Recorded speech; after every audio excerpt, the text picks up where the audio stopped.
magic is something which we all kind of believe in. For example, I have a journal to complete, or you have a lot of work to do.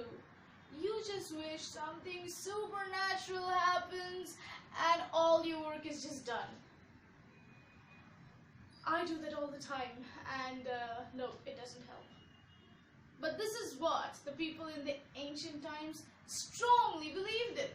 Hello world, I am Xchannel, and as I discussed in my previous video, any medical condition in those ancient times were considered a curse or God's punishment.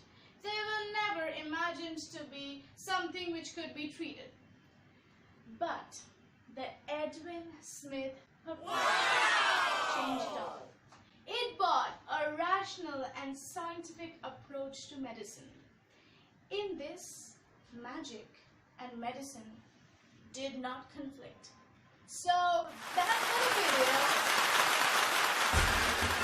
The rational and practical nature of the papyrus illustrated 48 cases of history, each listed according to each organ.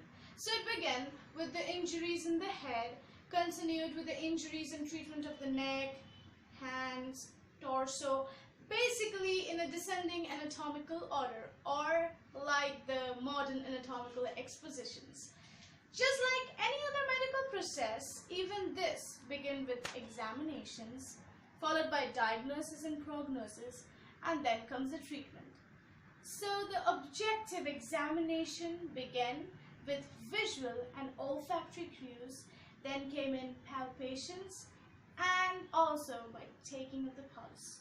How cool is that? Followed by that is diagnosis and prognosis. So now is the time when the physician has to make one of the diagnoses out of all these three. This is my chemistry lab coat. I know you've noticed that. But I am a doctor now. And this is my patient, Mr. Patient Man. How are you doing? Well, let's get back to the script. First diagnosis. Mr. Patient Man, this is a treatment I will cure. Mr. Patient Man, this is an ailment I will contend. I'm really sorry, Mr. Patient Man, but you have an ailment, unfortunately, which cannot be cured. Among the treatments are the closing of the wounds by bandages such as poultices, etc. Infection was cured by applying honey on the wounded area, and excessive bleeding was stopped by applying raw meat. Immobilization was advised for any kind of injury. The papyrus also illustrates realistic anatomical, physiological, and pathological observations. Here, the cranial structures are described for the first time. The meninges, the external structure of the brain, the cerebrospinal fluid, the intracranial pulsations.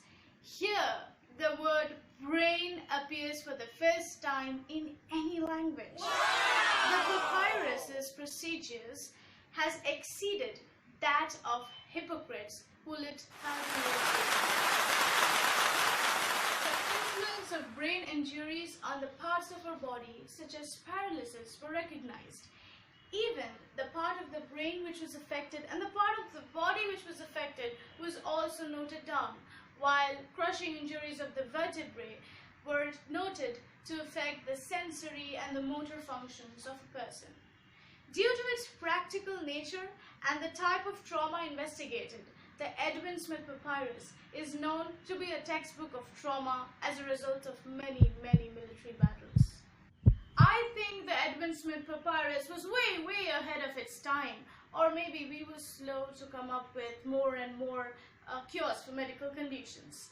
What is more interesting, which I thought was amazing, was that the people living in the ancient Egyptian society accepted this amazing theory, which shows how rationally they thought.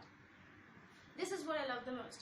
Thinking out of the box, and most importantly, accepting those, or at least thinking about them, thinking about implementing them. That is why I call the people, those who watch my videos, the thinkers.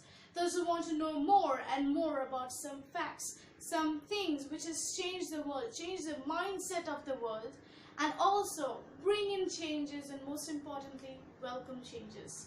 People, those who want to know more about Hippocrates, check out the link on your screen.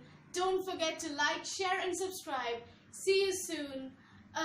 Namaste.